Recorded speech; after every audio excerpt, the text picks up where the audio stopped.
Welcome to Let Me Fix This. Enjoy the video. You start by opening YouTube to the exact page you want on your home screen. This could be the channel, a playlist, or the main home page. Sign in so the shortcut preserves personalized content. Once done, decide whether you want a web shortcut from your browser or a direct app link.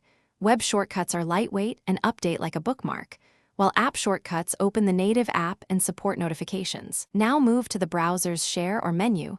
To create on Android using Chrome, tap the three-dot menu and choose Add to Home Screen. Confirm the suggested name and tap Add so the icon appears on your launcher. On iPhone using Safari, tap Share, scroll to Add to Home Screen, edit the title if needed, then tap Add. The icon lands on your home screen and acts like an app. Once created, long press to move or place inside a folder.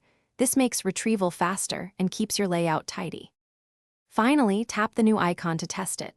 Make sure it opens the intended page, and if you chose a web shortcut, that it retains your sign-in. If the icon is missing or opens a blank page, clear the browser cache, close the browser, and recreate the shortcut.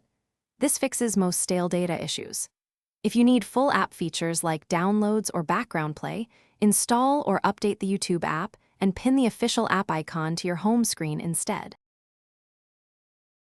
Thanks for watching. If you found this helpful, don't forget to like and subscribe.